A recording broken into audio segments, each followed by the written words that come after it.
homes, and community spaces. While the physical losses are immense, the power of community remains, and your attendance directly supports recovery, resilience, and renewal. So, be sure to join us Monday, December 15th, 7 p.m. inside the Graham Goldsmith Theater at the Wallace in Beverly Hills for Soul of the Holidays, benefiting survivors of the Altadena Eaton Canyon Fire. For ticket information, just log on to tickets@thewallace.org. That's tickets@thewallace.org. This is a community call to action from KBLA Talk 1580 and the Black Freedom Fund.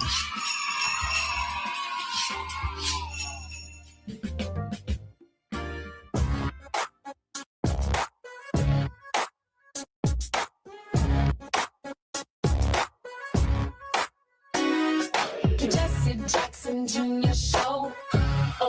The Jesse Jackson Junior show. The Jesse Jackson Junior show. The Jesse Jackson Junior show. Come on and talk with me.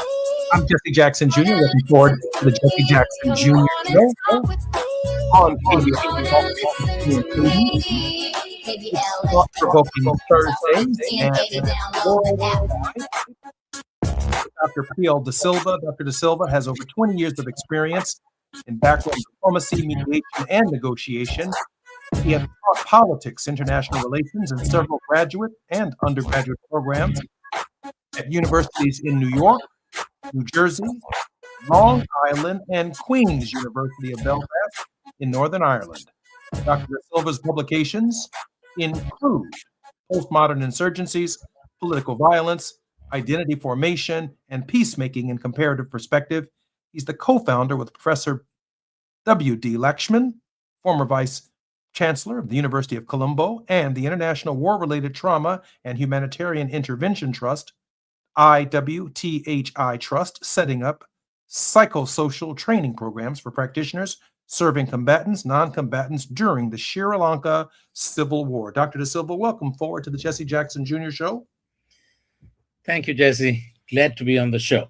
Our very special guest is Dr. Shiva Ayyadurai, MIT PhD, and check this out, the inventor of email, candidate for U.S. president and polymath, holds 4 degrees from MIT and is world-renowned systems scientist. He is a Fulbright Scholar, Lemelson MIT Awards finalist, first outstanding scientist and technologist of Indian origin, Westinghouse Science Talent Honors Award recipient, and was nominated for the U.S. National Medal of Technology and Innovation. In 1982, the U.S. government recognized Dr. Ayyadurai as the inventor of email by awarding him the first copyright for email at a time when copyright was the only way to protect software inventions. Dr. Shiva, welcome forward to the Jesse Jackson Jr. Show. Great to be here, Jesse. How are you? Good to see you. Great. I am so particularly honored that you are here, and I think we should probably all just take a bow for a moment for just how convenient you've made all of our lives with your thinking and with your inventions. We are so grateful. Thank you. Dr. De Silva, I want to ask this question of both you and Dr. Shiva, and it centers around the alienation of the United States globally under the mismanagement of Donald Trump. Dr. De Silva, let me begin with you. How devastating to the national and international reputation of the United States has this mismanagement been? So the thing is this, under Trump, we have eroded soft power. Soft power is what gives the US its clout. So one of the first things that hurt US soft power was the dismantling of US aid, USAID. And this has huge ramifications worldwide. So that's one. Number two, on the hard power side, look at what's happening in Venezuela. We are losing our allies. The British, the Dutch, and others are limiting or stopping intelligence sharing with us.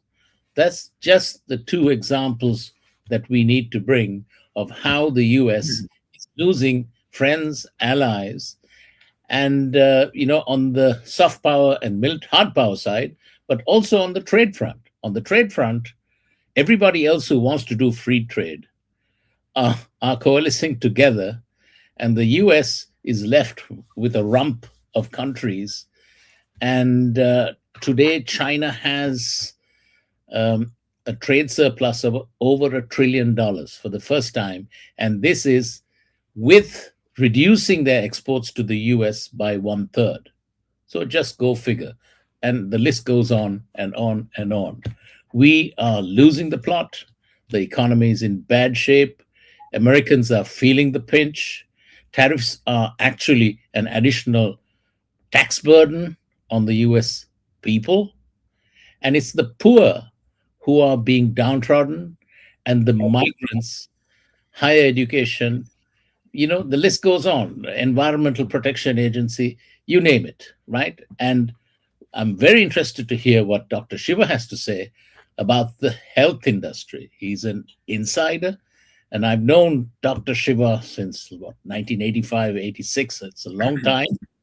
And I would like to hear his thoughts. Neil, as you know, our longest segment for the program is just after the break, where Dr. Shiva can share with us for 20 minutes those thoughts. I do want to ask him, in the minute that we do have before the break, the mismanagement of the global and of alienation of Donald Trump and its impact in terms of U.S. reputation. Dr. Shiva, we have about I think very briefly, my position on this is U.S. imperialism has become much more naked. In the past, prior to Trump, imperialism had two faces, right? This hard power and the soft power. And I think what the elites in the United States want to do away with is they recognize they don't need the soft power. They're just going to be heavy-handed to consolidate power in a much more accelerated way. So I think that's what's happened with the elimination of USAID or defunding of certain programs. Those programs, in many ways, were systems which enabled this hard power to have a friendly face. And I think Trump coming in is saying to the world, I don't need to have a friendly face. I'm just going to do whatever I want, with just emboldened imperialism. And I think this has happened because we can probably talk about this after the break, because of the fact that the left and the right in many ways have capitulated to this centralized power against the interests of the working people in this country. I'm Jesse Jackson Jr., listening to the Jesse Jackson Jr. Show. This is Worldwide with PL Da Silva and our very special guest, Dr. Shiva Ayyadurai. More when we come forward on the Jesse Jackson Jr. Show. While you're stuck in traffic, we can at least bring you up to speed on the news of the day. You're listening to Jesse Jackson Jr. only on KBLA Talk 1580.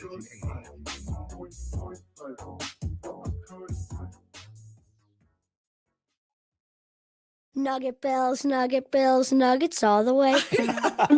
Hi, I'm Kylie. I'm John. And I'm Garrison. And a little thing we love about the 30-count Chick-fil-A nuggets is sharing them when we cut down the Christmas tree. We will pack the car with gifts. And of course, we go and pick up our family's favorite nuggets. Every nugget is tasty times quadrillion. And we get all the sides. Yeah, the ooey gooey mac and cheese is a big hit. Share the nuggets, share the joy. Order the 30-count Chick-fil-A nuggets on the Chick-fil-A app. Real guests paid for their testimonials. Break out the champagne. Everybody get a glass. KBLA Talk 1580 congratulates our own Keith Underwood, host of the weekend entertainment show Black in the Green Room, on his recent honor at the annual National Arts and Entertainment Journalism Awards. Keith received a first place award presented by the Los Angeles Press Club for his entertainment reporting, and we couldn't be prouder. Congratulations, Keith, from all of us at KBLA Talk 1580. Are you drowning in IRS tax debt? With Civic Tax Relief, they were able to save me upwards of $80,000 that I would have had to pay had I not reached out to them. Get ready for a toll-free hotline. Take advantage of new IRS tax forgiveness programs that may protect you from IRS collection agencies. I owe the IRS $37,000. They have the power to garnish your wages, put liens on your property, and levy your bank account. Civic Tax Relief can help protect you from the IRS. Civic Tax Relief basically represented me against the IRS. By the time everything was completed, I didn't owe the IRS anything. Find out about the Fresh Start program that is now available through Civic Tax Relief. Civic Tax Relief's special tax hotline can help you discover all the relief programs available for free. I would recommend anyone who has a tax problem to contact Civic Tax Relief. Just call 800-285-3500, 800-285-3500. Don't wait, call now, 800-285-3500, 800-285-3500. With the new IHOP value menu,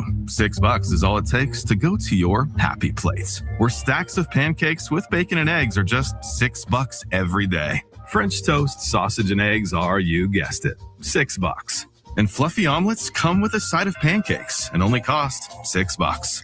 Go to your happy plates every day at IHOP. $7 in some locations. Available every day for a limited time at participating restaurants in the U.S. Hours may vary. No substitutions. Not valid with other discounts or promotions. Prices may vary. Oh, how's that flu, babe? Did you take DayQuil Intense Flu yet? Nah, I got this. Ugh, okay, I don't got this. You stay on the couch, and I'll grab the DayQuil. Undo your flu symptoms with DayQuil Intense Flu. DayQuil Intense Flu provides powerful relief of your flu symptoms. I'm ready for that to-do list. Wow, you do got this. DayQuil Intense Flu. The daytime coughing, aching, fever, under your flu, medicine. Use as directed, keep out of reach of children. Now back to more of Jesse Jackson Jr. on KBLA Talk 1580. The Jesse Jackson Jr. Show. The Jesse Jackson Jr. Show. The Jesse Jackson Jr. Show. I'm Jesse Jackson Jr. Welcome forward to the Jesse Jackson Jr. Show on KBLA Talk 1580. Come on and talk with me. Come on and There's listen not for to booking me. Thursdays on the Jesse Jackson Jr. Show. In this hour is Dr. Shiva Ayyadurai, MIT PhD and inventor of the email. And just before the break, Dr. Shiva, we were talking about imperialism, more specifically alienation and mismanagement under Donald Trump and its consequences for the United States and for global order. I didn't want to interrupt you before the break, but please take your time and continue. Yeah, I think what I was sharing was, just to summarize, I think under Trump and with the consolidation of power, profit and control, I think I call it the swarm, which is a distributed, international network of elites. They realized that they don't need to have soft power at all. In their view, the soft power was essentially an expense item on their profit and loss statement. And why even have soft power? You just go all out against everyday working people, wherever they are. And I think that consolidation of power is accelerating under Trump. If we want to talk about healthcare, if we want to move to that, obviously human health is one of the most prominent features every working person faces, right? If they unfortunately happen to get unhealthy or even maintenance of health. And I think to educate the audience, one of the important features of the healthcare system that is not brought up is the collusion between the insurance companies, the large hospitals, and what are called GPOs. And I want to discuss that. And this is not really discussed in much of the discourse on bringing down healthcare costs. What's happened in the current administration with, I call him Booby Kennedy, but we call him Robert F. Kennedy, and his NIH director, as well as the FDA head, they knew that the American public was extremely upset at the healthcare system during COVID, post-COVID, and people are looking for solutions. And there was a lot of anger. So the MAGA movement brought in these fake fighters, Kennedy at the prominent, one of it who waffles all over the place, but he presents himself to the MAGA base as though he's fighting for healthcare. But the reality is he's doing the technique of claiming he's going after big pharma, but the reality is big pharma is actually going to get bigger because the framework that he's put in place is to act like he's going after big pharma and putting a regulatory framework that's actually going to destroy a lot of the emerging biotechs because they won't be able to afford the framework. Pharma will be fine. But the deception here even goes much deeper. So if you go back in the 1970s, if you just think about perhaps Jesse, you were running a hospital, PL, you were running a hospital, and I ran a hospital. And each of us, and if you think about a hospital has all different types of equipment, right? Beds, bedpans, insulin, right? Catheters, all the things that take to run this hospital. So pillows, right? So let's say each one of us were buying 50 pillows for our hospital, and we were paying, $10 a pillow. At some point, three of us got together and we said, hey, why don't we, instead of purchasing 50 pillows individually, if we consolidated our buying power, we'd be purchasing 150 pillows. So we created people called a group purchaser. And that group purchaser was our agent. And instead of each of us buying 50, he'd go to the vendor and say, look, I got 150 pillows. Instead of paying $10, you get a better deal, right? $5. So GPOs came at the behest of hospital administrators, hospital owners, to try to lower the cost of the equipment. Well, as this progressed, something fascinating occurred. The GPOs flipped the model because they were controlling all the supply of pretty much every item into a hospital. And I believe in late 1990s, early 2000, Congress allowed GPOs to legally give kickbacks to hospital administrators, legalize corruption. So it ended up happening. Congress did that, Dr. Shiva? Congress allowed them to legally do that? Yes. So what ended up happening was that GPOs controlled all the supply. So instead of giving the huge discounts that they would do before, they would still give a discount and give a kickback in all sorts of very clever ways. Maybe the hospital administrator would get a nice vacation at a 7-star hotel, right? And so on, to continue not really benefiting the hospital per se and the patients with lower costs, but some kickback to the hospital administrator. They made money. And what's interesting is the GPOs essentially never owned anything. They just owned a contractual relationship, right? So they became sort of the man behind the curtain. And recently, I believe in the last 3 years, I did a whole video presentation on this, 3 to 5 years, actually starting in more than that. In the last 7 years, 3 major GPOs emerged. Those 3 GPOs were bought by the 3 major insurance companies, health insurance companies. So you have no price transparency. So if you go and get a bill for some procedure that you did at a hospital, the interesting thing is no one ever actually knows the actual cost, what actually took place.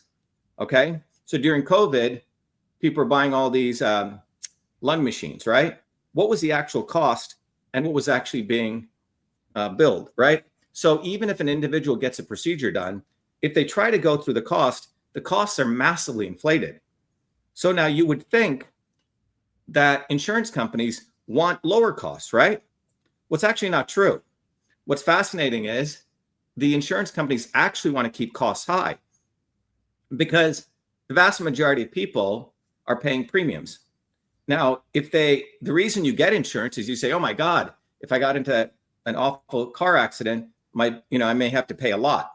So I'm going to pay $1,000, $2,000 for insurance a month to protect me against that potential situation. So I'll give you an example. A friend of mine's true example, he had to get some surgery done. The surgeon said, look, if you come inpatient, which means you actually come into the hospital, you're going to have to pay like 10 grand, but just get a hotel room, pay $135, and you just come in and I'll do the surgery. It'll be like a couple grand. Well, the insurance company would not allow it. Okay. So he had to pay 10 or 20 grand. So the incentive is to charge high because the GPOs are making money on each of those transactions. And if the GPOs are owned by the insurance companies, that's another source of revenue. So the insurance companies, essentially with this unholy alliance with GPOs, they're incentivized to make sure that the cost of doing anything is very, very high. And no one has addressed this issue. Okay. The other side on drugs, the similar sister of GPOs are called PBMs, pharmacy broker managers. And there's 3 of them which control the supply chain of every drug to every pharmacy in the United States, right? probably in the world. Those 3 PBMs have also been bought by the 3 insurance companies. So if you are, you can go after big pharma, and they should be gone after. However, let's say you start a pharmaceutical company and you have a drug. For you to get that drug distributed, you're going to need to create an alliance with a PBM because they own the entire supply chain.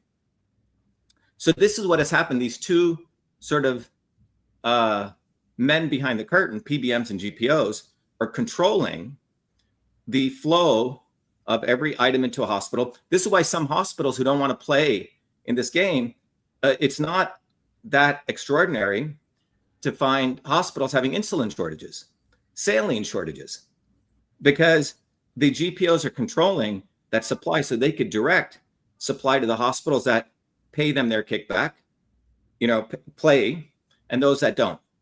So this is a fundamental back end that why healthcare costs are high. It's one fundamental reason. The other piece of this is the entire innovation process in healthcare. The innovation of a drug. So today, if you think about any drug, what is a drug? Typically a drug, forget the mRNA platform for a second, is a synthetic compound that is synthesized in a lab. And in order for that synthetic compound to find a home, and there's 60,000 of these synthetic compounds, a researcher at MIT will take that compound. I'm giving you sort of the short version of it. We'll throw that compound into a test tube. Let's say it's got cancer cells and says, oh, I see something happening here. They will then go raise money, $40, $50 million, let's say from a VC, to create their company. Then they'll go do animal testing. Now, the test tube testing is called in vitro. The animal testing is called in vivo. That process takes 6 years. If it makes it out of that animal testing, which means it doesn't kill too many animals, that compound drug will then have to get FDA allowance, which takes another 2 years to go into clinical trials. So you're looking at almost 8 years to get it to clinical trials. Okay. And clinical trials are phase 1, phase 2, phase 3. Phase 1 is, a couple hundred people, phase 2 is thousands, phase 3 is tens or hundreds of thousands. And that process takes around $5 billion and 13 years. Okay. And then if you look at the fact that from the time the discovery took place of the drug, they patented it, which is 20 years patent life. So if it takes 13 years to get that drug out of phase 1, phase 2, phase 3, the pharma companies only have 7 years to recoup all their investments before it becomes generic. So this process is a very medieval process. It is archaic. It doesn't work, but big pharma keeps moving down that path because the relationship between big pharma and the Silicon Valley Wall Street incentivizes, because at any point as a drug makes it across these processes, you get an uptick in the stock price, phase 1, phase 2, phase 3. And it's not really the FDA per se. It is a fact that the process itself is old and archaic. But there are solutions to both these problems. One is a horrible innovation model. This is why pharma had to move to the mRNA platform very rapidly, because this other model was failing. If you look back at 2019, Pfizer's revenue, which was at 60 billion, was had dropped down to 40 billion. Okay, so the pharma companies have actually know that they're on a disaster course, and they need to course correct. This is why the mRNA platform was pushed through. It has some considerable issues that have not been tested very rapidly in order to save this failing industry. And Trump and Biden were both part of it. Trump will act like he was against it, but the reality is, his inauguration and Biden's inauguration was both funded by Pfizer, for $1 million. So the reality is pharma has serious problems. So they need people like Kennedy in there, who's great for them because he acts like he's a fighter against big pharma. But the reality is he's creating a regulatory framework that's going to enable new innovations not to be able to compete in a proper marketplace. So again, it gets back to this issue we're talking about later. The elites are consolidating power in multiple ways as never before. And in my view, because there's not a serious opposition to what's taking place, and the people want to oppose this, don't understand the dynamics that I just talked about. So they're talking about solutions, quote unquote solutions, which are never going to really address the root cause issues. You know, I'm sitting here somewhat amazed because when I think about the average member of Congress for the 17 years that I had the privilege of serving there, they simply cannot wrap their minds around much of what you've said. From the GPOs to the PBMs and the control of every single item that goes in and out of a hospital, and this shakedown operation that usually allows a corruption legalized to take place. So, Dr. Shiva, I know when we come forward, I want to start with the basic, the least of these, the most vulnerable, and people who need the right to health care of equal high quality as a function of it being a human right, regardless of their age from womb to tomb, as a structure of the government itself. The separate and unequal system, or even the system that relies upon a Secretary of Health and Human Services to have his way with the nation's health care, inevitably will leave millions of Americans behind. When we come forward, I'm Jesse Jackson Jr. We're having a very deep conversation with Dr. Shiva Ayyadurai, as well as P.L. De Silva on Worldwide with P.L. De Silva. We're trying to get to the bottom of the nation's health crisis. More when we come forward on KBLA Talk 1580. The biggest names, the best conversations. You're riding with Jesse Jackson Jr. on KBLA Talk 1580.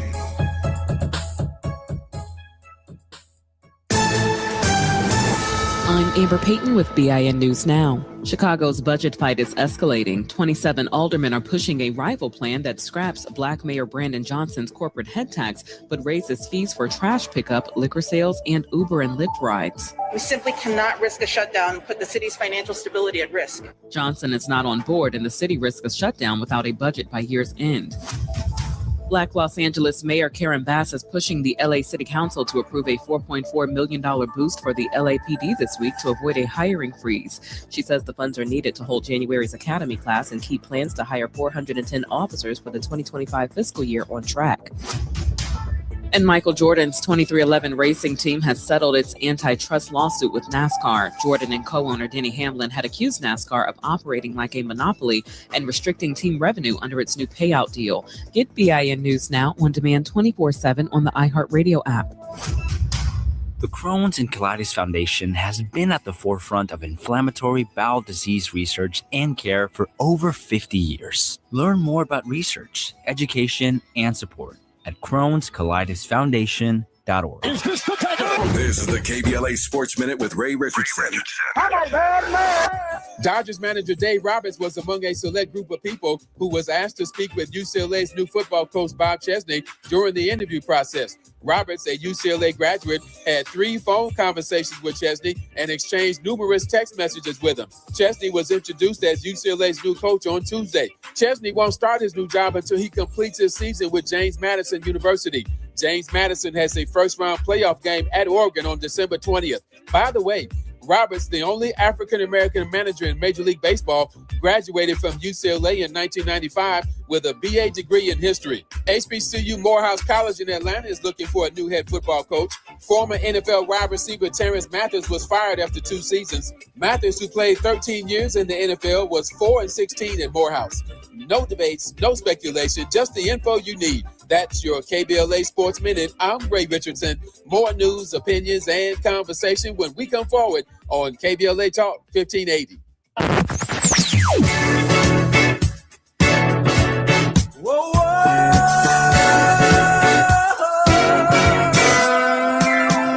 This is KBLA Talk 1580. Talk radio. That's music to your ears.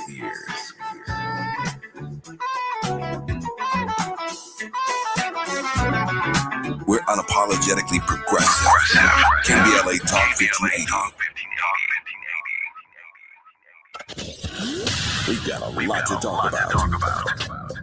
Hi, I'm Zoe Williams, a.k.a. the voice of reason, encouraging you to join me weekdays from 7 to 9 p.m. for the world's most intriguing relationship radio roundtable. Every night, I facilitate and encourage our loyal listeners to participate in the most engaging relationship discussions you'll hear anywhere. So make it a point to rendezvous with me, Zoe Williams, the voice of reason, Monday through Friday, 7 to 9 p.m. Pacific Standard Time. Trust me, your relationships will never be the same. The VOR is on fire tonight. Unapologetically progressive. KBLA Talk 1580.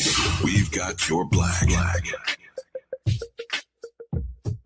Looking for a purposeful and passionate way to make a difference in your community? Volunteer with our Senior Medicare Patrol and help prevent Medicare fraud. S&P volunteers work in their community educating peers about healthcare fraud and how to prevent and detect it. Free training starts soon. Check us out online or at an S&P open house near you. We're on a mission to stop fraud. Join our team. You make a difference. Visit casmpvolunteer.org. Aging happens, but giving up what you love, that's optional. This holiday season, start a conversation with your family about building habits that support brain health and keep life fulfilling. With AARP's Staying Sharp, you'll find tools, videos, recipes, and even games to help make healthy living simple and fun. Don't just age, thrive. Visit stayingsharp.org/get started. Celebrate good times. Come on.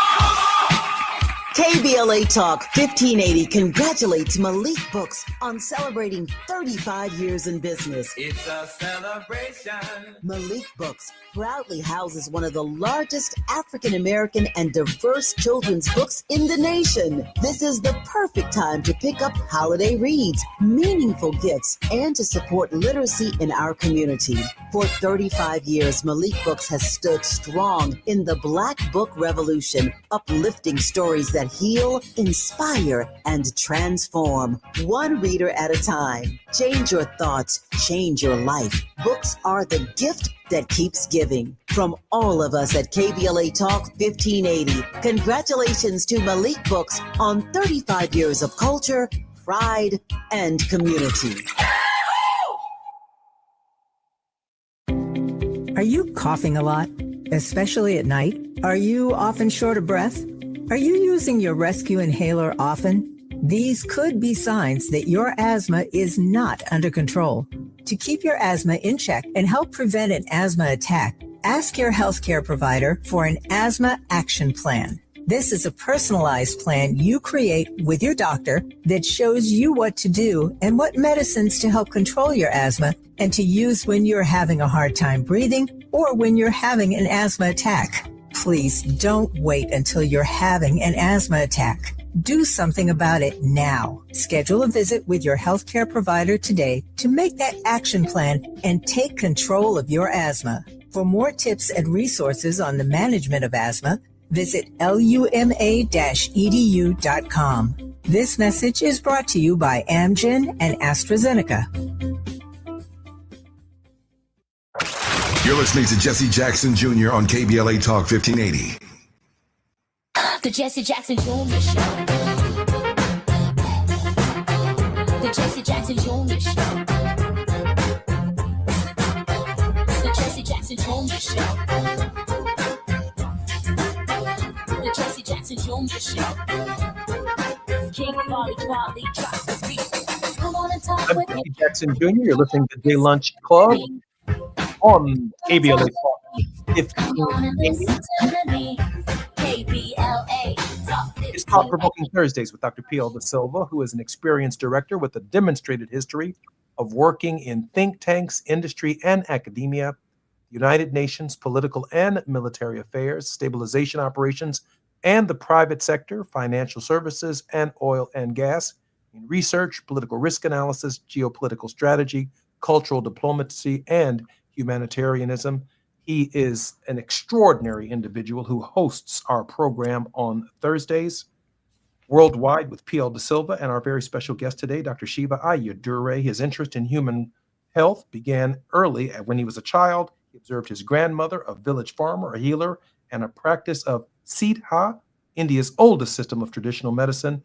This motivated his future study and research in systems biology at MIT, leading to his discovery of systems health, a major breakthrough that provides integrated framework linking Eastern and Western medicine. Dr. Shiva Ayyadurai, in addition to his many accomplishments, is the inventor of the email. Dr. Shiva, welcome forward, and PL, welcome forward to the Jesse Jackson Jr. Show. Thank you. Dr. Shiva, I need to go all the way down to the, from my perspective, for our listeners, to the end user. To expect the Congress of the United States, an institution that struggles with its own corruption, to be in a position to solve the corrupt problem that exists within American health care, which you so ably and articulately laid out for us. It seems to me that outside of the government structure itself, that 350 million Americans who need health care, when do they need it? Well, whenever they get sick, whenever they have an ailment. No one knows what the timing will be for whatever ailment, whatever illness, but what we do know is that at the moment that we are stricken with that health crisis, we want the healthcare to be of extremely high quality. We want it to be applied equally, whether we are rich or we are poor. We want the finest physicians, the finest surgeons, the finest medicines that are available to help us resolve our problem. It seems to me in this moment that while we may look at the micro nature of the problem within hospitals and the items that hospital purchases and the kickbacks, etc., that the larger question that needs to be answered in our particular system is this: is healthcare a human right? Is it a state right? Is it a county right? Is it a right for rich individuals who can afford it? Is it a right, increasingly less so, for poor people who cannot afford it? Or whether or not we believe as a civilized nation that all Americans should enjoy the right to health care of equal high quality and therefore be empowered with the legal right to sue wherever this corruption takes place and take the entire system to court in all 50 states, in every single jurisdiction, whenever we as Americans find ourselves denied that fundamental right. Dr. Shiva. Well, I think there's a number of aspects to the observations you've made.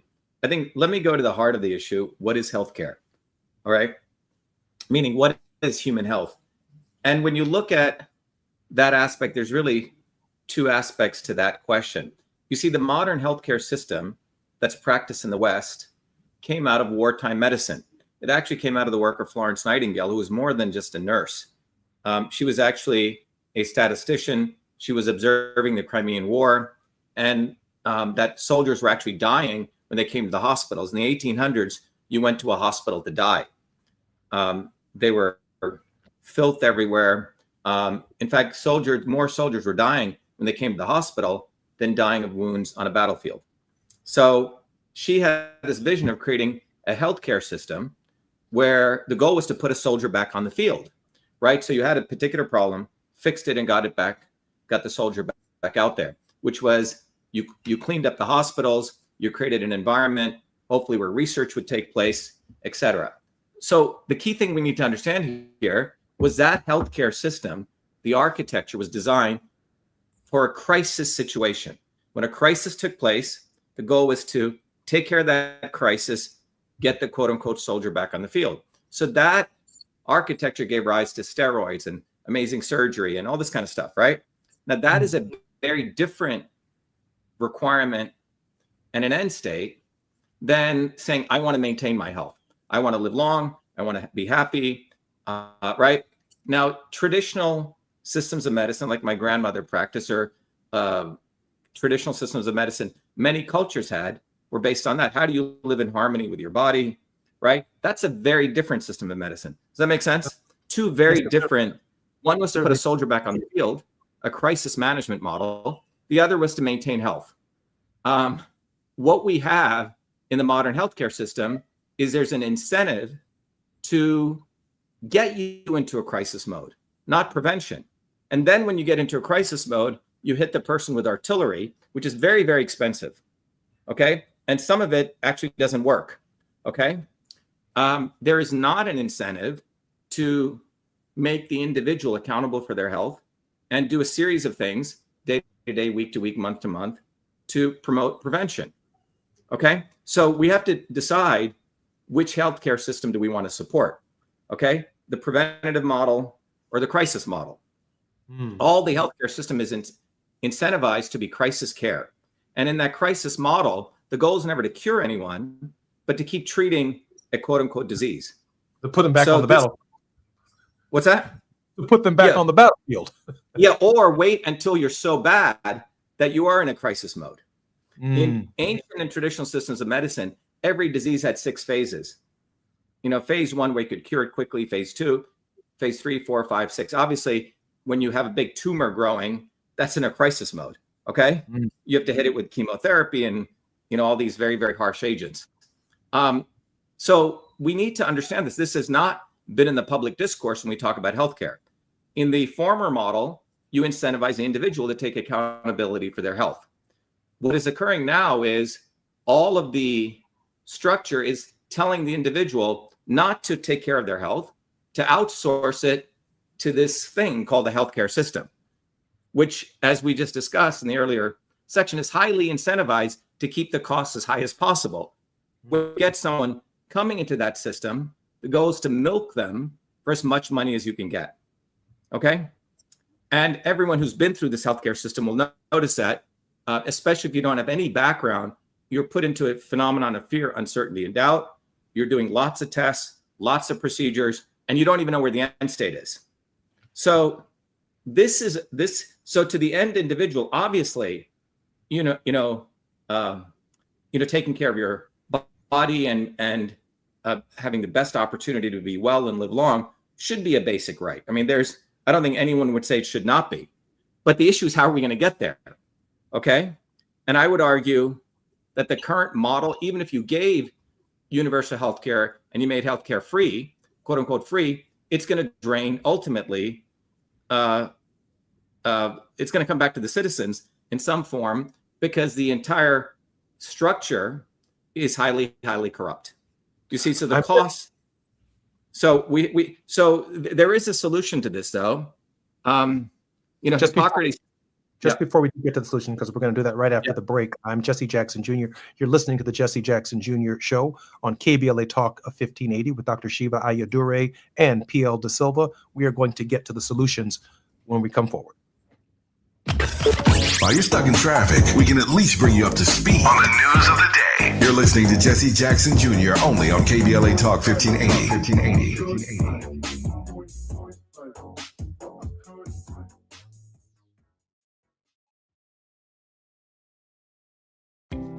Are you coughing a lot, especially at night? Are you often short of breath?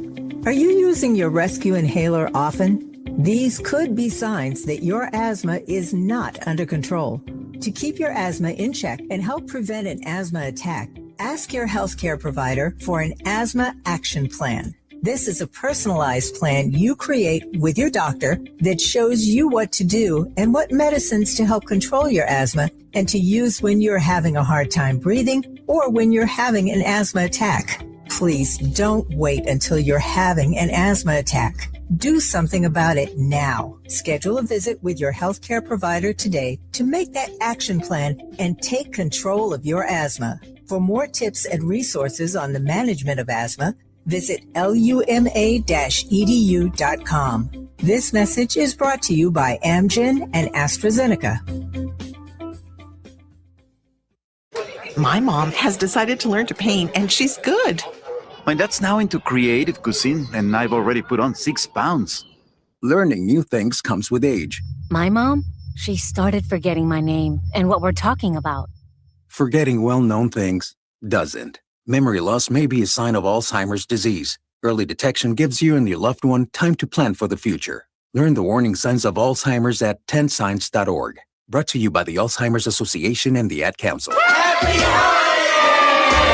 This holiday season, KBLA Talk 1580 wishes you and yours joy, peace, and prosperity. As we celebrate with family and friends, we're already looking forward to an exciting first quarter, packed with must-attend events to kick off the new year just right. In January, join us for our inaugural Brotherhood Brunch, bringing together community leaders, change makers, and everyday people for inspiration and connection. February means it's time for our signature Black History Month luncheon, a powerful celebration you won't want to miss. And in March, Women's History Month, we're once again hosting our State of Black Women in Los Angeles Symposium and Luncheon, addressing the issues that matter most inside our community. From all of us at KBLA Talk 1580, happy holidays. Stay tuned for more details on these incredible upcoming events. KBLA Talk 1580, your voice, your community, your power. Texting privacy policy and terms and conditions posted at textingterms.us. Texting enrolls you for recurring automated text marketing messages. Message and data rates may apply or price stopped. Opt out. Hey man, how did the date go? I had to cancel. I don't get paid until Friday. You didn't know that you could get up to a $750 paycheck advance with the Current app? Where was that information yesterday? All you have to do is download the app, see if you qualify. $750. Boom. You think I should call her back? Yeah. I'm going to do it. All right. Need money before payday? Current has you covered. Set up an eligible direct deposit to see if you qualify for a paycheck advance of up to $750. Get ahead with Current. Text ACTION to 323232 to sign up today. That's ACTION to 323232. ACTION to 323232. ACTION to 323232. Paycheck advance is offered by FindCo Advance LLC, a financial technology company, not an FDIC-insured bank. Eligibility and available amounts may vary and are subject to change at any time. For full terms and conditions, visit current.com or call 1-888-851-3177 for more information. Now back to more of Jesse Jackson Jr. on KBLA Talk 1580.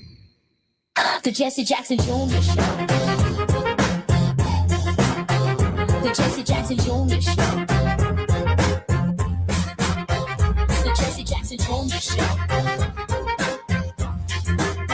The Jesse Jackson Jr. I'm Jesse Jackson Jr. Welcome forward to the Jesse Jackson Jr. Show on KBLA Talk 1580. Our very special guest, Dr. Phil De Silva, our regular contributor on Worldwide, Phil De Silva, and Dr. Shiva Ayadure, inventor of the email, PhD from MIT, extraordinary mind, and a major contributor to civilization. Let's just be candid about it. I want to cut right to the chase because I do want to get to Dr. Shiva's solutions for delivering real health. But I want to comment by just saying this very quickly. The poor are getting hammered under Trump, and the ultra-rich are getting richer. But it wasn't much better under Democrats, from my perspective. The fact that you can work 1, 2, or 3 jobs in America and you still need affordable care because you can't afford affordable care at the end of 1, 2, or 3 jobs is a Democratic Party problem. If the market could provide high-quality health care for all Americans, it would have by now. We've practiced in this experiment enough with it. We need something to undergird it. Dr. Shiva has some solutions for delivering real health. Dr. Shiva, welcome forward to the Jesse Jackson Jr. Show and PL. Of course, welcome forward, Dr. Shiva. We have about 8 minutes before we come forward and the top of our show. Jesse, I think one thing I want to say at the outset is, when I was at MIT when I came there in 1981, you may remember that Reagan was in office and there were massive cuts taking place and a rollback of a lot of the gains that took place in the 60s and 70s. Your dad was running for office at that time in 84. It was him against Walter Mondale on the Democrat side. And your dad had a philosophy of bottoms-up movements and people power. In many ways, the establishment of the Democratic Party didn't follow through on your dad's vision, in my view. But I was truly inspired by his ideas. And we built a global movement called Truth, Freedom, Health. And it's really about empowering people to think bottoms up, which was sort of what your dad put forward. He was one of the early agents of this. So I never lost that idea. I just want to let you know. And we did a lot of campus activities. Thank you very much for that. Yeah. But this is where the real solution is going to come from. The existing systems are massively corrupt. They're massively entrenched to the extent that, I'm running for Senate here. You're running for Congress. We get in my view, the best we can do is to use those platforms to expose this corruption and provide solutions, which can only come from below. So to people listening to this, Hippocrates said, "He who is not his own doctor is a fool." Now, this may seem like a tall order, but we have immense opportunities now for the individual to actually take control of their health. The reality is, even the medical doctor that you go see is highly limited in what they can do. They're part of an entrenched system. The solutions that they offer, in many ways, can actually end up killing you or getting you into a worse situation. And this needs to be understood, because what's happened is the academic model of research, which is very influenced by getting grants and getting grants and getting grants. So tenured professors who do biological sciences, they're not concerned about solving or treating or finding a cure to something. They're concerned about getting their next grant money. And I can give you many examples. We could do a whole show on this. But trust me, I look forward to it. We should talk about that. And the academic way that funding goes into funding any of these diseases is a collusion between the heads of departments of major academic institutions. They also sit on the board, those same guys, those professors, on the board of Big Pharma, and they also make the NIH decisions, right? So we're never going to see major revolutionary solutions coming out of this entrenched culture. However, there is a lot of hope when you start considering the former ways that if the individual can say, okay, I have to take accountability for my health. To do that, that's a preventative model. And if I go see my doctor, I need to recognize that I'm entering the wartime medical model. That is for crisis care. Okay? So the individual, and I think this can only happen through education. People like us doing these things, reaching out to people, you need a movement to do this. It's not going to come top down at all. So that's one thing that we have built. We built a movement called Truth, Freedom, Health. We go educate people. A lot of nurses come to our movement because they see the problem in the existing health. They're actually activist nurses because they're in the trenches and they see the egomaniacal situations they deal with the hierarchy in hospitals, and they're having to fill in the gaps. So nurses are a great group for this bottoms-up movement, and we've seen it in our own systems health program. But the individual must take accountability for their health. This is where it has to start. And to do that, it has to come with education. But the education must come recognizing that the body is a system. The ankle bone's connected to the foot bone. You can't be eating garbage and then trying to think you're going to be healthy, okay?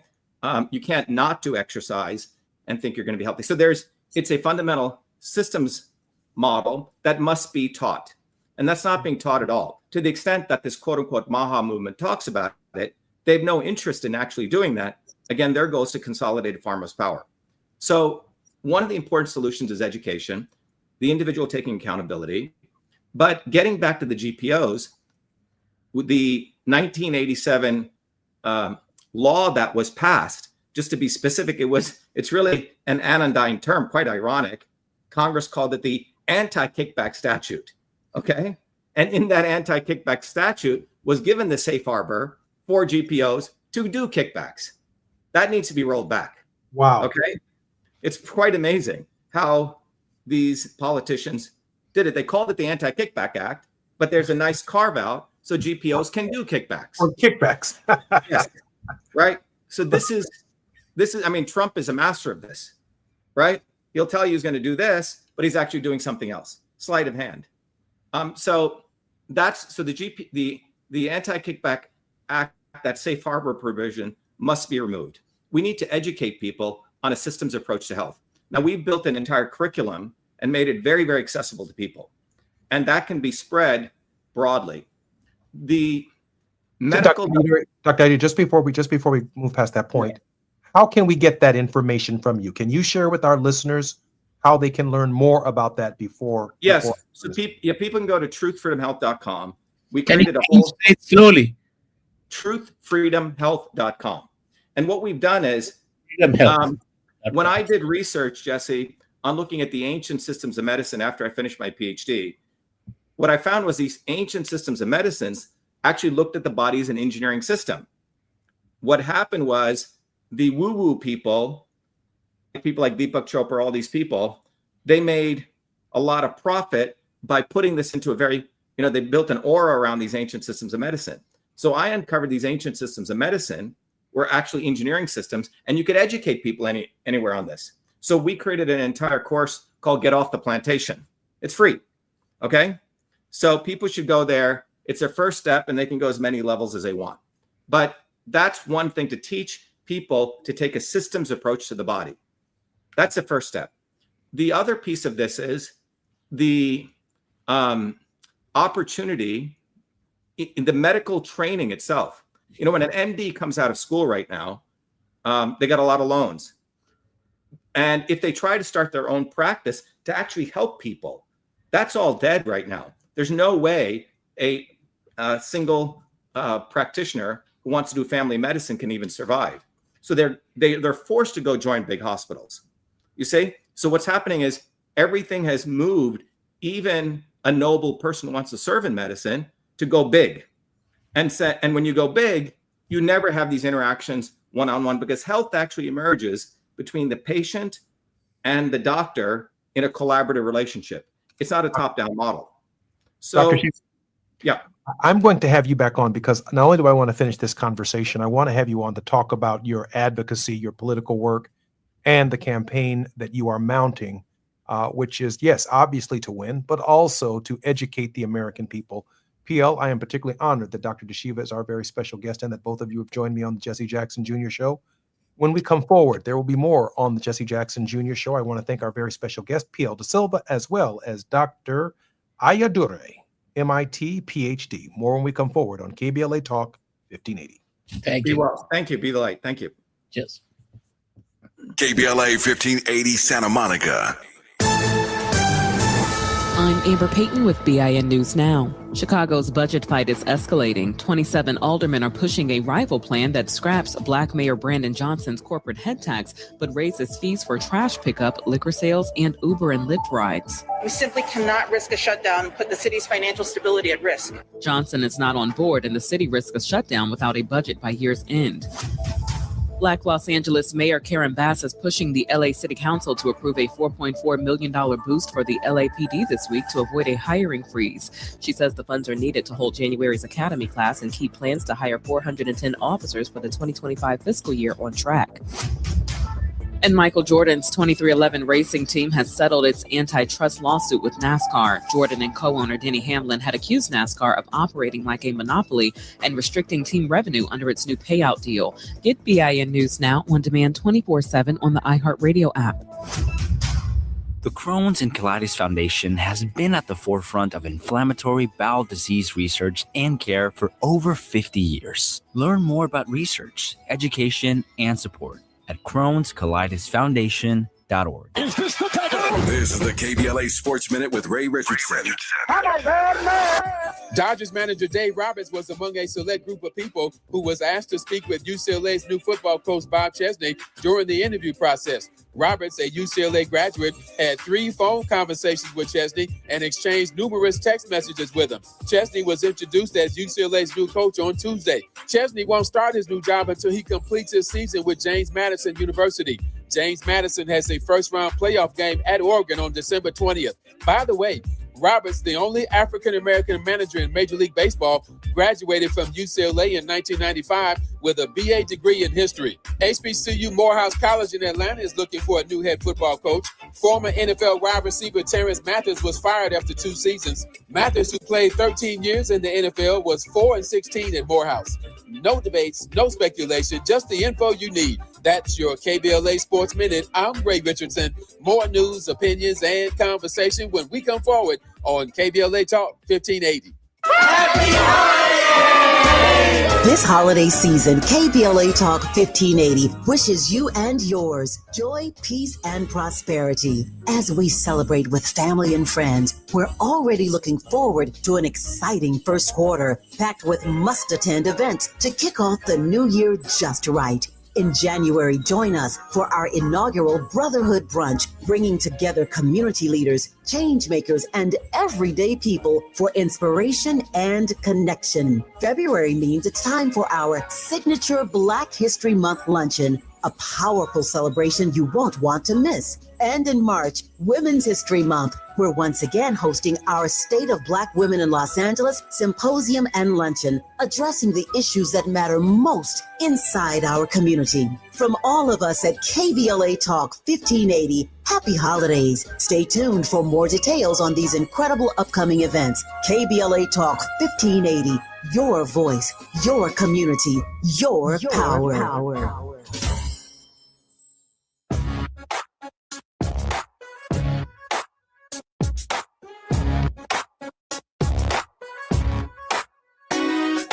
Jesse Jackson Jr. Show. Oh, oh, oh, oh, the Jesse Jackson Jr. Show. Oh, oh, oh, the Jesse Jackson Jr. Show. Oh, oh, oh, the Jesse Jackson Jr. Show. Oh, oh, come on and talk with me. I'm Jesse Jackson Jr. You're listening to the Jesse Jackson Jr. Show on KBLA Talk 1580. We are now in the World House with Dr. Johnny Mack. And I want my little friend in Chicago, Mason. I know you're listening to me, Mason. Johnny Mack is one of your favorite contributors, and he certainly is one of mine. Welcome forward to the Jesse Jackson Jr. Show. Dr. Johnny Mack, it's so glad to hear your voice and to have you here. Johnny, welcome forward to the show. Hi, Jesse. Good to be here. Johnny, I just had an amazing conversation on Worldwide with P.L. De Silva and Dr. Ayadure, who's the inventor of the email. And I was reflecting upon our desire to provide health care for all Americans. I do know that some of these benefits were at the center of what Martin Luther King Jr. was fighting for with the sanitation workers, that, quite frankly, sanitation workers in Memphis, Tennessee are still fighting for. So I thought in this moment that I would reflect with you upon a speech that Dr. King delivered on April 3rd, 1968, when he said these words: "If I were standing at the beginning of time with the possibility of taking a kind and general and panoramic view of the whole of human history up to now, and the Almighty said to me, 'Martin Luther King, which age would you like to live in?' I would take my mental flight by Egypt, and I would watch God's children in their magnificent trek from the dark dungeons of Egypt through, or rather across the Red Sea, through the wilderness and on toward the promised land. And in spite of its magnificence, I wouldn't stop there. I would move on by Greece and take my mind to Mount Olympus, and I would see Plato, Aristotle, Socrates, Euripides, and Aristophanes assembled around the Parthenon, and I would watch them around the Parthenon as they discussed the great and eternal issues of reality, but I wouldn't stop there. I would go on even to the great heyday of the Roman Empire, and I would see developments around there through various emperors and leaders, but I wouldn't stop there. I would even come up to the day of the Renaissance and get a quick picture of all that the Renaissance did for the cultural and aesthetic life of man, but I would not stop there. I would even go by way of the man for whom I am named at his habitat. And I would watch Martin Luther as he tacked his 95 Theses on the door at the church at Wittenberg, but I wouldn't stop there. I would come up to 1863 and watch a vacillating president by the name of Abraham Lincoln finally come to the conclusion that he had to sign the Emancipation Proclamation, but I wouldn't stop there. And I'd even come up to the 30s and see a man grappling with the problems of the bankruptcy of his nation and come with an eloquent cry, we have nothing to fear but fear itself. But I wouldn't stop. Strangely enough, I would turn to the Almighty and say, if you allow me to live just a few years in the second half of the 20th century, I'd be happy. Now, that's a strange statement to make because the world is all messed up. The nation is sick. Trouble is in the land. Confusion all around. That's a strange statement. But I know somehow that only when it is dark enough can you see the stars. And I see God working in this period of the 20th century in a way that men in some strange way are actually responding. Johnny Mack, I know that this is a deeply troubling reflection because 24 hours later, Martin Luther King Jr. would be tragically shot and killed, assassinated. But he chose this time and this moment to reflect upon all of human history, all of the civilizations through human history, to say there's nothing like the present. Dr. Mack. And just imagine, Jesse, as I listen to you recount as King had a trek through the centuries of man's social change and human development. And for him, the 20th century, of course, was the apex of that human development. And somehow King thought that his time was that time in which we truly had the enlightenment, a carefully chosen word, to take seriously the meaning of who and what we are, particularly as it's articulated in the founding documents of the United States. I don't think King could have possibly imagined where we are today, some 60 or so years later. You know, he talked about the arc of the universe being long and bending toward justice. And we've talked about that arc and its apogee could be heightened. In other words, the arc shortened if we would only grab hold of it and pull it. And I think King thought that that's where we were headed even before the end of that century, of the 20th century. But look where we are, some 25 years after the end of the 20th century. Arguably, we're worse off today than we were at the time that King gave that speech, and of course, his Vietnam speech. And so we are faced with what King called difficult days ahead, because we haven't seen the end of where things are headed.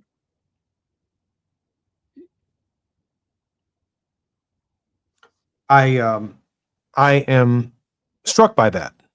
And hear from you that things are worse than they were at the hour of when Martin Luther King Jr. brought himself into the present. But also, before we come forward, I wanted to say that in a profound way, we could take the same trek over the last 6 decades and agree that in the present, to be in time over time, which I learned from you, there is no better time than the present. There's no better time than the Democratic and Republican primary processes and the midterms to respond in real time to what we are watching and listening to. I'm Jesse Jackson Jr. You're listening to the Jesse Jackson Jr. Show. We are in the World House with Johnny Mack. More when we come forward on KBLA Talk 1580.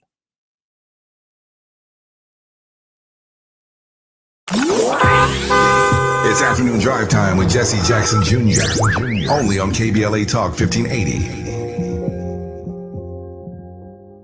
Nugget Bills, Nuggets all the way.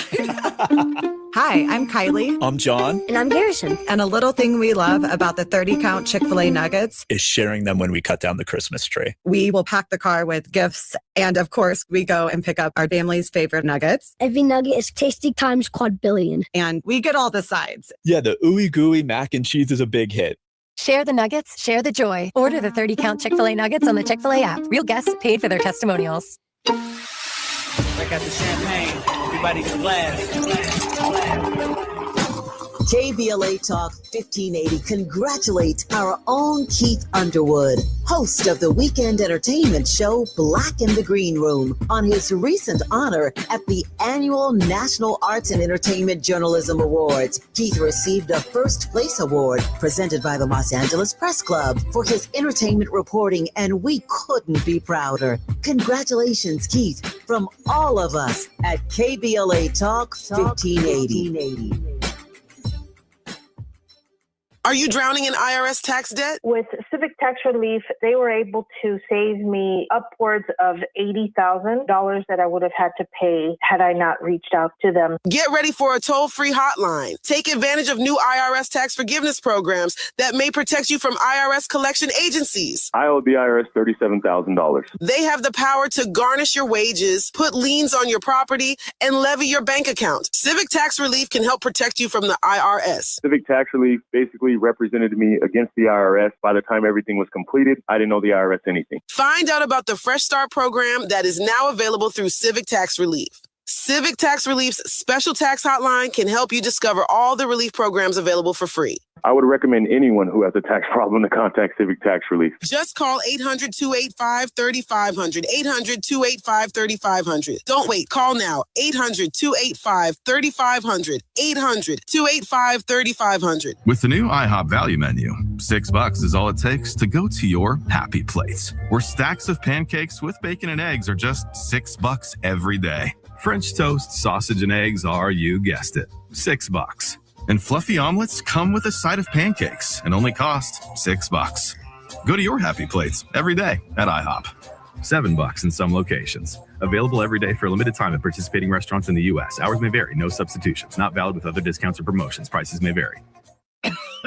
Oh, how's that flu, babe? Did you take Dayquil Intense Flu yet? Nah, I got this. Ugh, okay, I don't got this. You stay on the couch, and I'll grab the Dayquil. Undo your flu symptoms with Dayquil Intense Flu. Dayquil Intense Flu provides powerful relief of your flu symptoms. I'm ready for that to-do list. Wow, you do got this. Dayquil Intense Flu. The daytime coughing, aching, fever, under your flu medicine. Use as directed. Keep out of reach of children. Now back to more of Jesse Jackson Jr. on KBLA Talk 1580. The Jesse Jackson Jr. Show. The Jesse Jackson Jr. Show. The Jesse Jackson Jr. Show. The Jesse Jackson Jr. Show. King Volley, drop the beat. Come on and talk with me. Jackson Jr. Forward. Just Jackson Jr. KBLA Talk 1580. This is the World House with Johnny Mack. Johnny Mack, the world, Dr. King said 60 years ago, was all messed up. Now, I just have to believe that if we pump the brakes for a moment, the world today is all messed up. Johnny, is there a way for us to straighten things out, to unmess it up? According to King, I think so. According to King, if we would only commit ourselves to a certain fundamental set of values about who and what we are as humanity, we could right the wrongs of the world and make it a hopeful, peaceful, just place. And he believed in ultimately the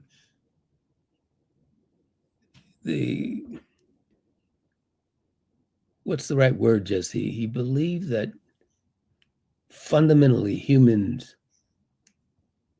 are good. Yeah, they were decent, that they were right, Decent, that they dignified, that they were capable of some unbelievable accomplishments together through love, through mercy, through forgiveness. And so that raises the question, was he wrong? Was he wrong about his belief in who we are as creatures made by God? And, that suggests that if he was wrong, God is wrong. And I don't think that King would agree with God being wrong. And therefore, he could not be wrong. That we've been made in the image of God. And that blueprint provides us with the wherewithal to make the world a better place. And so the answer to your question is, there is hope. I mean, we can do that. We can do this. We have to commit ourselves to it. Johnny, in real time, I feel like right here on KBLA, we're the only people in the whole world having this conversation. I don't see evangelicals having this conversation. My ears are pretty much perked up to MSNBC, CNN. I'll be changing between the stations when I stop at Fox, and then I'll keep it moving. But I'm paying attention to what's going on here, Johnny, and the capacity of the capacity of our people to love, to forgive, to strive for not only a higher power, but a higher level of existence. I don't feel it resonating in the sphere of energy. I hear more policy prescriptions. I hear fixing little problems, but there are so many more fundamental issues that even the messengers of hope themselves are lost. The message is lost in who delivers the message. No matter how imperfect the messenger is, people don't want to hear it. And so I'm wondering, Johnny, had Dr. King reached a crisis even within himself on whether he himself might have even been losing confidence in his own thinking on the subject matter? Well, I think, I certainly can't be sure of that, but I do think that King, he was an idealist and a realist at the same time, this master of the dialectic, always believing in the ideal, but always having his feet firmly fixed on terra firma, not being so otherworldly that he could not appreciate this world's challenges and its realities. So did he doubt? Many times, of course, he's written about it, I should say, his doubts. But he always came back to that internal turbo, that core within himself, that belief that we are ultimately made in God's image and that we have the capacity within ourselves. So while he might doubt himself, I don't think he doubted what humans can do if we only decide and be committed to those fundamental values of our human dignity and worth. Johnny, I think that obviously Dr. King would be a supporter of the Supplemental Nutritional Assistance Program, but I think he would be raising the question, why is there hunger in the first place? Yeah. He would, I believe, advocate and be supportive of the Affordable Care Act.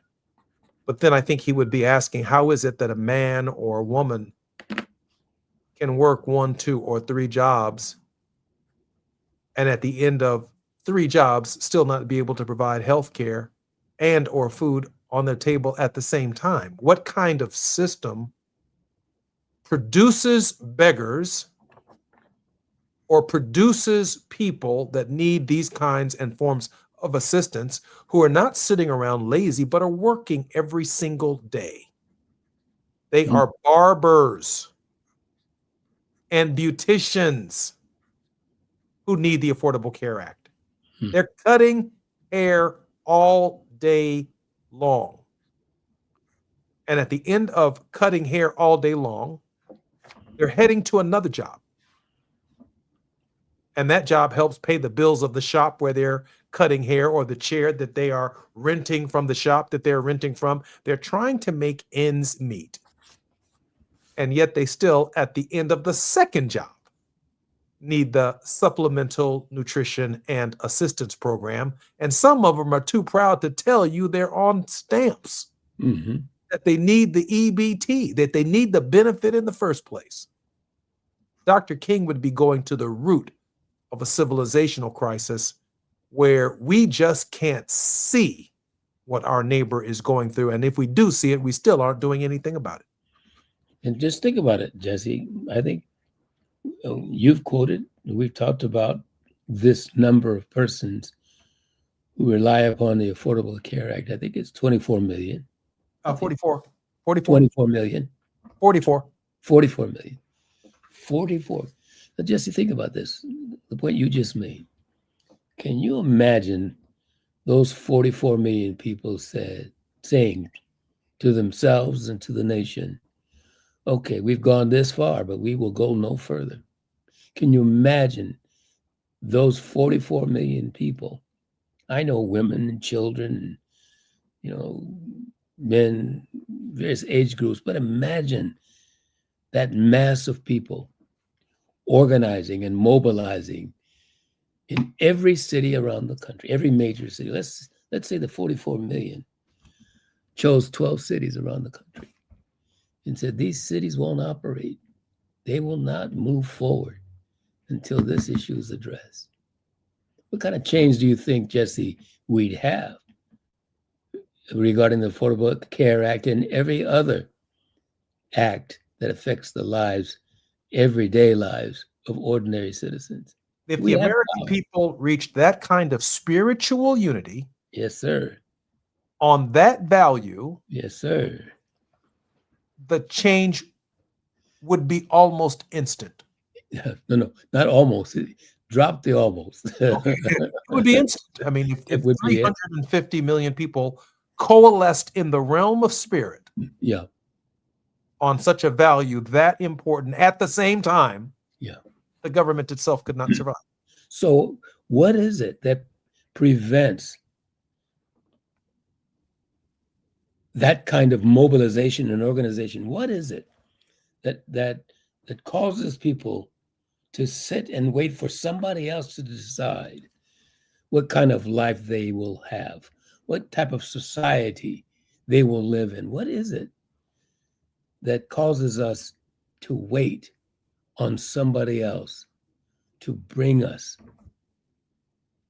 into the kind of world that we say we want to live in? If it's that simple and that easy. Dr. Shiva Ayudare in the last hour said that, for example, in the realm of healthcare, that we need a crisis to fix a problem, as opposed to looking at other systems of medicine that looked in the direction of prevention.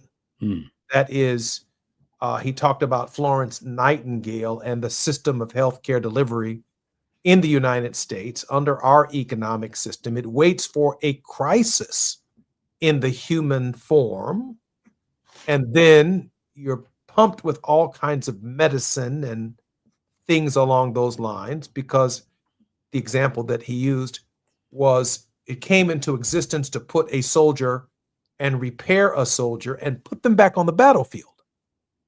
It never was designed to sustain a life from womb to tomb, which of course deals, Johnny, with the quality of that life. He says our healthcare system has always been reactionary, and by definition, under those circumstances, it never delivers high quality or equal high quality care from womb to tomb. So I'm thinking in this moment, with a system that takes into account, one, spiritually, that we are all children of God, that when Johnny Mack gets sick or when Jesse Jackson Jr. gets sick, it will not be occurring on the same day. Your illness may be different than mine, but when I do get sick or when you do get sick, the highest form of care must be available to you either on that day or having been provided over a period of time so that it is prevented in the first place. I'm thinking that Dr. King gave that level of thought, the same level of thought that Dr. Shiva gave in the first hour. I think you're right, Jesse. And recall that Dr. Shiva said that health is a system approach, right? Yes. Not a crises approach. And think about this. Why a crises approach? What is it about a crises approach? What leads up to the crisis? People are making money off of crises. Think about war, the ultimate crises. War is about money making. It's about power more than it is about the sheer brute force of physical disagreements. It's about power struggles, creating crises where people create money for themselves, riches and power for themselves. And so one might think healthcare follows that same logic. Johnny J. Mack is a social entrepreneur and scholar practitioner with expertise in subject areas of peace, conflict, and social change movements. He has traveled extensively throughout the Americas, Africa, Asia, Europe, and the Middle East, working in the fields of peace, development, conflict, and nonviolent social change. Dr. Mack's seminal work, After Confrontation, Then What?, challenges the putative logic of nonviolent social change theory and practice. Particularly, he re-articulates nonviolence beyond the traditional understanding of nonviolent struggle as principally nonviolent resistance. You're listening to the Jesse Jackson Jr. Show on KBLA Talk 1580. We are in the World House every Thursday with Dr. Johnny Mack, whose contribution to our thinking is, well, it is at another level of profundity. More when we come forward on the KBLA Talk 1580, the World House with Johnny Mack. It's afternoon drive time with Jesse Jackson Jr. Only on KBLA Talk 1580.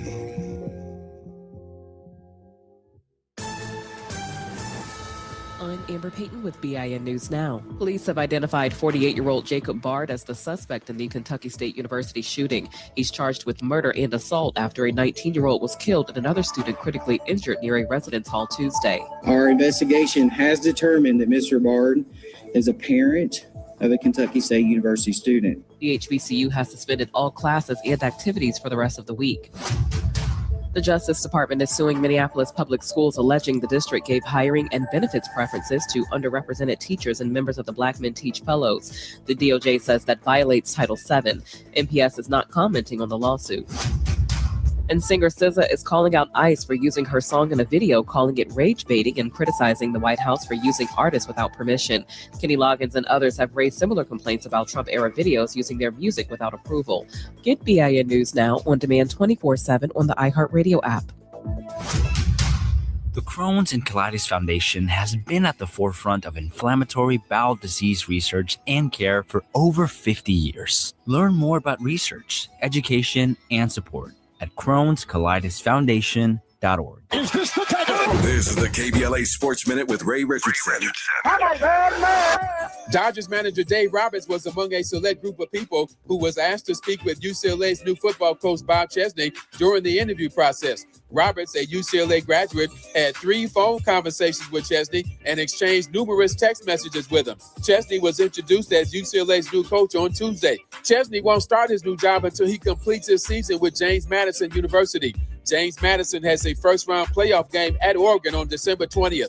By the way, Roberts, the only African-American manager in Major League Baseball, graduated from UCLA in 1995 with a BA degree in history. HBCU Morehouse College in Atlanta is looking for a new head football coach.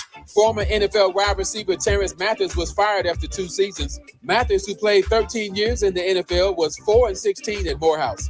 No debates, no speculation, just the info you need. That's your KBLA Sports Minute. I'm Ray Richardson. More news, opinions, and conversation when we come forward on KBLA Talk 1580.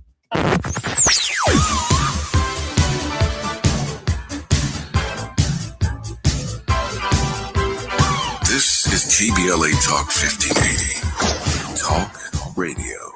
That's music to your ears. We're unapologetically progressive. KBLA Talk 1580.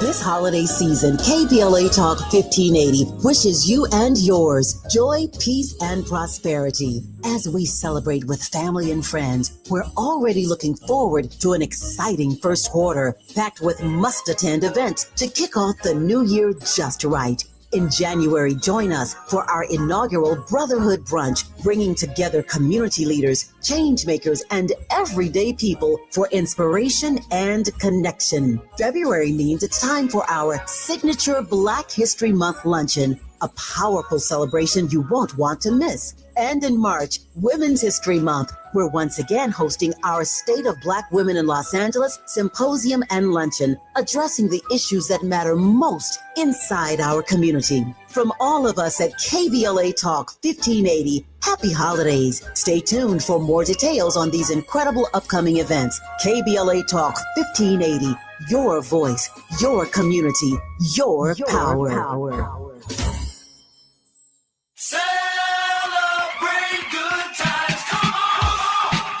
KBLA Talk 1580 congratulates Malik Books on celebrating 35 years in business. It's a celebration. Malik Books proudly houses one of the largest African American and diverse children's books in the nation. This is the perfect time to pick up holiday reads, meaningful gifts, and to support literacy in our community.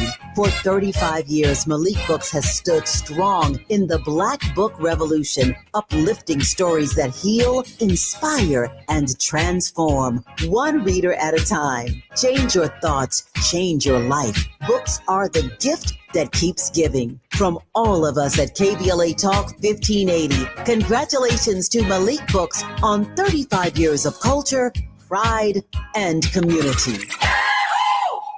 KBLA Talk 1580, connecting you with the world. African Focus Incorporated is a community-based organization whose mission is to bring Africans and African Americans together, lead charitable initiatives on the motherland, and educate people from all walks of life on the beauty, legacy, and opportunity of Africa's 54 nations. And it's that time once again when African Focus is teaming up with KBLA Talk 1580 for our 8th annual African Focus Trailblazers Tour. Travel with us in 2026 when we're headed to the Southern African nations of Zambia and Botswana for a historical, cultural, and vacation tour led by me, Dominique DePrima, Cultural Ambassador for African Focus Incorporated. Enjoy luxurious accommodations, conscious fellow travelers, shopping, adventures, cultural tours, wildlife safaris, and a giant waterfall, one of the world's 7 wonders, along with a chance to be of service at an orphanage on the continent. Become an AFI trailblazer by exploring the motherland with a nonprofit organization that has members in Africa and America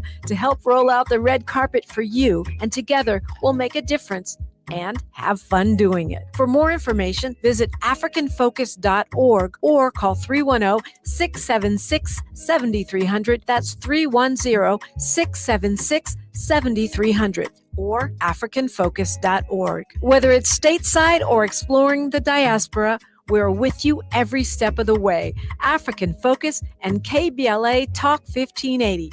Come go with us. You're listening to Jesse Jackson Jr. on KBLA Talk 1580. The Jesse Jackson Jr. Show. The Jesse Jackson Jr. Show.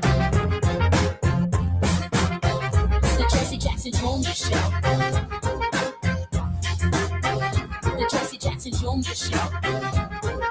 King Wally drops the beat. Come on and talk with me. Come on and listen to You're on the world now, Jackson Jr. on KBLA Talk. Come on and listen to me. Dr. Mack's research includes extensive study of Martin Luther King Jr.'s logic of nonviolence and the U.S. Civil Rights Movement. He explicates Dr. King's logic of nonviolence using King's call to restructure the social edifice, and particularly its triple evils of poverty, racism, and militarism, with a revolution of values that is effected through peaceable power. This framework articulates Dr. King's peaceable power as direct, structural, and cultural nonviolence, with correlating strategic, conscientious, and cultural action correlates.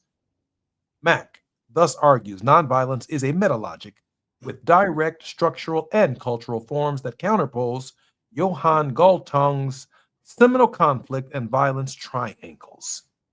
Dr. Mack, welcome forward to the Jesse Jackson Jr. Show. Thank you, sir. Great Dr. to be Mack, here. before we continue our conversation, how can we support your work? at the Johnny, excuse me, at the worldhouseproject.org. That is www.theworldhouseproject.org. All one word, by the way.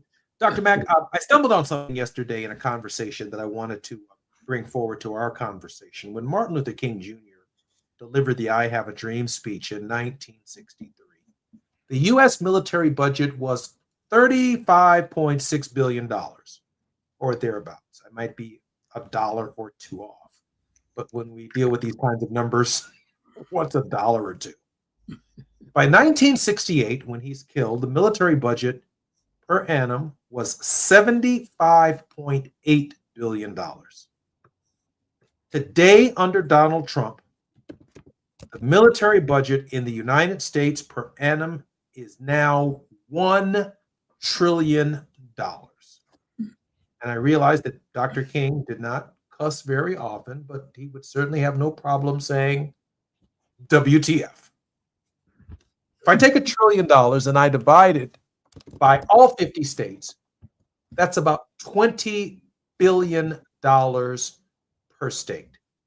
And maybe in more than 3/4 of the states, a significant number of problems evaporate overnight if we study war no more for 1 year. Just for 1 year, if we study war no more. Dr. King's metalogic, is it something that can be quantified in our national treasury to combat the three evils of militarism, racism, and poverty? Can we quantify it by restructuring the social edifice with a check that does come back marked sufficient funds? Well, mind you, Jesse, that a budget is based upon certain assumptions, right? And a nation's budget is based upon not only assumptions, but its basic values and principles. And the answer to your question is quite simple. If we want values that uplift humanity, that uplift the human spirit, that provide for the basic needs of every boy and girl, man and woman, that creates a just and peaceful world, it's easily quantified. You simply identify those things that uplift us, that create opportunities for us, that give us an environment in which to realize our greatest potential. I mean, that's not rocket science. The problem is we have a set of values that don't do those very things.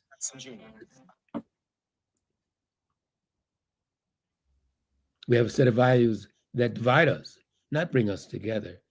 A set of values that puts us in competition with each other and with others. I'm thinking that this question of, and when I was in public life, question was always raised: how do we pay for these values? How do we pay for the dream of the society, Johnny, that you want to build, unless we look objectively at, and I think one of our contributors yesterday raised this question or raised this point, that the budget itself is a moral document. It is a moral document, that it does speak to our values as a nation. And a values conversation without an analysis of the budget is not a values conversation at all, because it has to be paid for. So how do you measure whether or not a parent, a single mother with children, or two parents are showing love, care, and concern for their children, but for the budget priorities of the household: shelter, food, education, heat in the wintertime, where we can, air conditioning in the summertime. How that family distributes its budget over time is a factor in the value system that drives that household. We cannot allow dad to go gambling and mama to go gambling or shopping, or dad to go buy shoes and gym shoes and end up with a gym shoe collection, and something as basic as the education of the children in the household is secondary to the things mama and daddy still want personally with kids who are in this household who are going without. So we measure the value of the family by what the family is willing to put into it, and it's quantified. That's it. And that doesn't mean that you're a trillionaire putting something into a house. It may be a mother with 2 pork chops and 5 children. She does not conclude she has 3 excess children. She takes 2 pork chops, she adds some gravy, some peas, some rice to it, and a miracle occurs. We go to the capacity to feed all of the children with just 2 pork chops because a mother has a way of making a way. That is reflected in her value system. That seems to me, Johnny, to be the crux of the issue here. I think it is. And think about this, though. While the values of the parents, that mother and that father, drive the household budget in the decision making, the lives of the children that you just talked about is what sets the tone, creates the environment for those values. So how does that then apply to the state? What is it and who is it that drives the values of the national budget? It should be the people. Once again, Jesse, if the people say this far, no further, we've had enough. If the 44 million simply organize and mobilize themselves, that $1 trillion would also be rebudgeted, reallocated, redistributed in ways that would meet the needs of every man and woman, boy and girl. Again, it's not rocket science. Johnny, I know we're fighting to end tyranny. I know we're fighting to save democracy. I know we're fighting authoritarianism. I know we're fighting corruption. I know we're fighting all things Donald Trump, but I don't hear anything or anyone fighting for a budget that reflects the values that we're talking about. We're fighting against some concepts that we learned in higher education that are clearly concepts and antithetical to the idea of democracy. I get it. But I'm also at the same time saying I'm equally as concerned that that we're not paying for the values by fighting for a correct budget. I'm Jesse Jackson Jr. More with Johnny Mack when we come forward on KBLA Talk 1580. While you're stuck in traffic, we can at least bring you up to speed on the news of the day. You're listening to Jesse Jackson Jr. only on KBLA Talk 1580.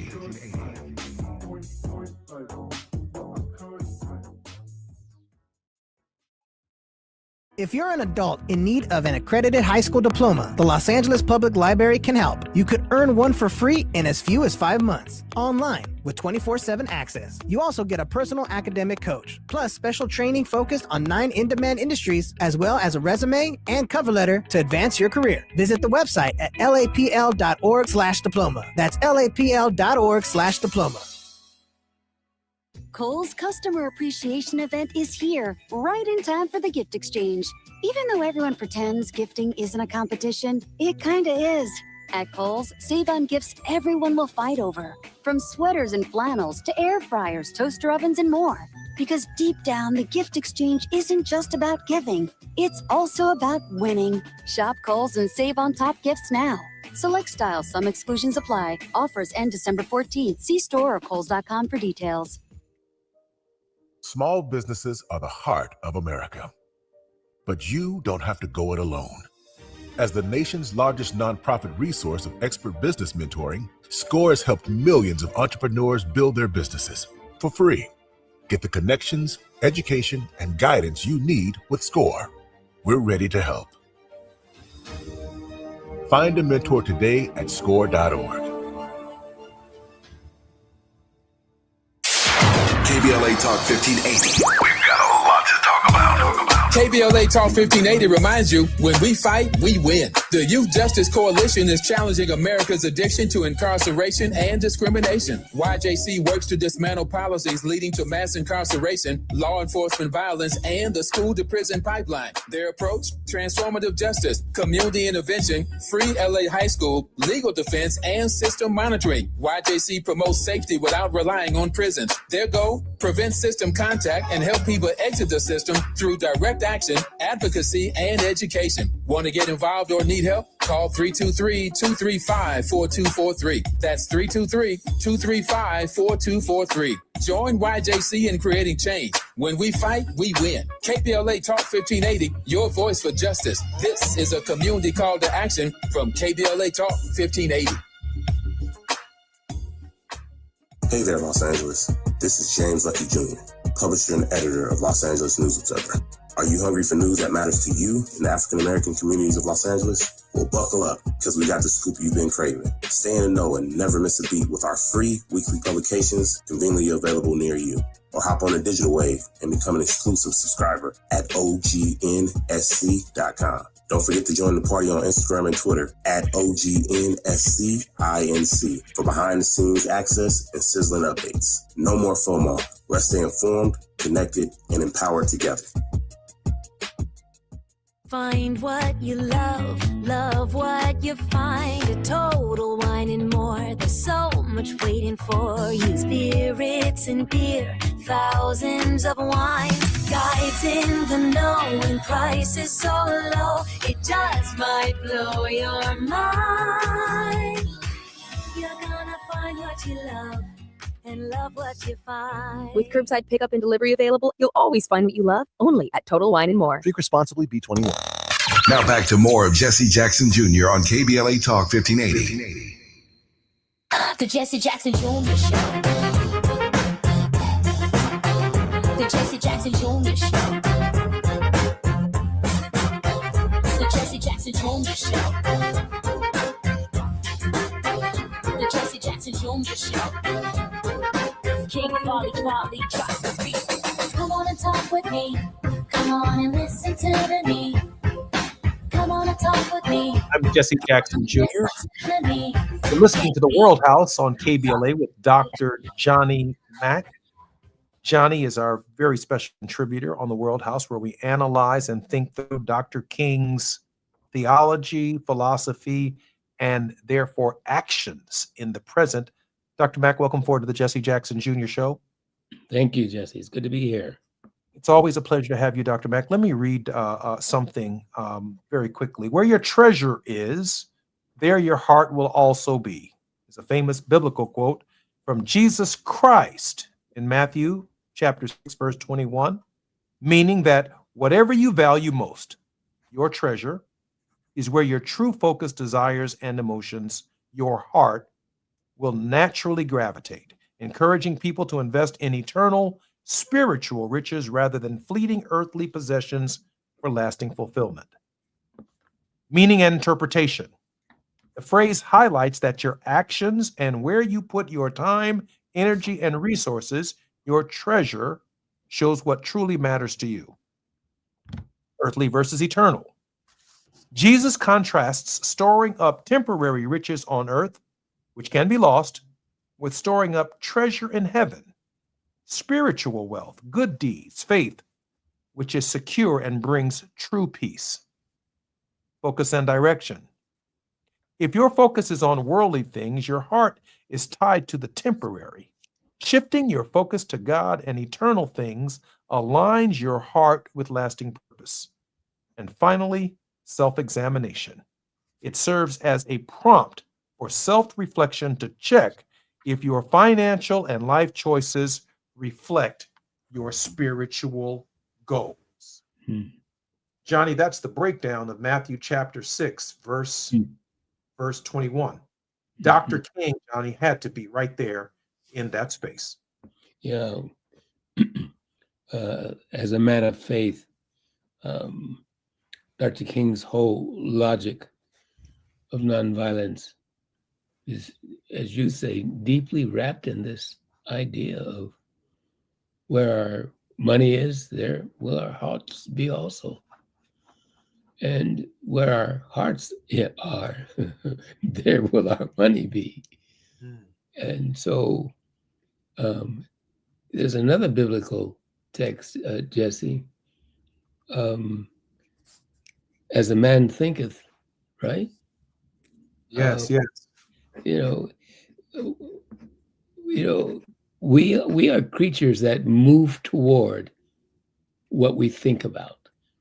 The Greek word for that, Jesse, is teleological, or at least the Greek root of the word is teleological, telos. We get the word telescope. So human beings are teleological in nature. That means we move toward what we think about. And, the system has learned that well. It is why we have the logarithms that we have in today's social media, because the people who design those logarithms understand that we human beings move toward what we think about. And so, Jesse, the point is this: they make sure we're thinking about those things that make money, not for you and me, not for the user of those technologies, but for the owners of those technologies. That's a very fundamental and simple idea. The biblical quotes that we've been sharing here, they're basically the same notion. How we think about ourselves in life determines how we'll behave, how we'll act. And so if we can change, Jesse, if we can change the way we think, then we can change the way we act. Once again, those who write those algorithms in today's AI understand that. And so they work diligently at changing the way we think so that we will change the way we act. And so we will act in accordance with their wishes and not our own. Johnny, I don't think it gets any clearer than that during this holiday season. Johnny, once again, how can we support your work? Go to the World House Project, THEWRLD HOUSE project.org, theworldhouseproject.org. You can learn about our work, you can support our work, and you can join a global network of individuals, groups, and organizations working toward the very thing that we've been talking about, Jesse, and that's making the world a better place. I'm particularly excited about that. And I also want to remind our listeners, before Johnny gives us his word of hope, that you should keep KBLA under your Christmas tree during this holiday season. There are a number of corporations that we are not shopping with during the holiday season, and that should leave us with a little bit more treasury, and we should be able to direct some of our treasury to where our heart really is. And if you're listening to KBLA Talk 1580 from 6 in the morning to late at night, all the way through Zoe's show and DL Hughley, you know right here on this station, you are getting the truth. Well, the truth does cost. We bring exciting content from Dominique DePrima through, of course, our owner, Tavis Smiley, and his extraordinary show and decades of history in radio, and our little show, the Jesse Jackson Jr. Show, 12 to 2 every day in Los Angeles, 2 to 4 in Central Time, and 3 to 5 on the East Coast. Put KBLA Talk 1580 under your Christmas tree. Johnny Mac, we have 3 minutes for your word of hope. Just before I came on our show today, I'd spent the better part of 3.5, almost 4 hours in a webinar with people from all over the globe. These people, they were scholars, they were academicians, they were activists. These people are having a similar conversation that you and I just had.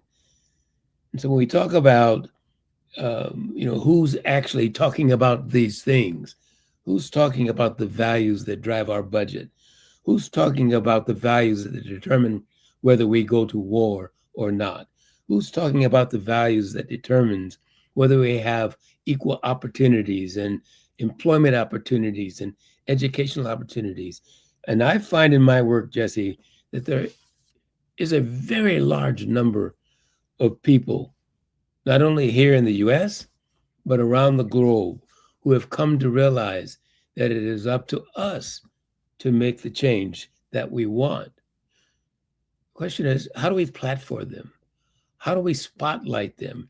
And more importantly, Jesse, our hope is that we can connect them so that 44 million that we talked about, if they could only be organized and mobilized, could make the change. And that's just here in the United States.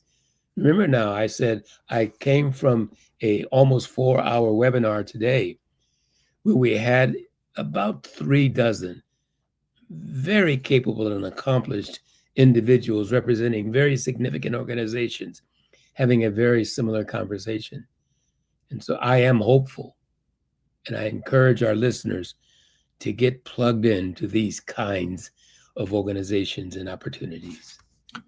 I'm Jesse Jackson Jr., listening to the Jesse Jackson Jr. Show. I've been broadcasting live all week from Washington, D.C. At the conclusion of our show today, I'll be packing up the show, driving to Chicago, 12 hours, and be there on time for tomorrow's show, Fat Meat Fridays, with Gina Towns and our very special guests who will be contributing to the Jesse Jackson Jr. Show tomorrow. I'm Jesse Jackson Jr. You've been listening to the World House with Johnny Mack on KBLA Talk 1580. More when we come forward tomorrow on the Jesse Jackson Jr. Show. KBLA 15.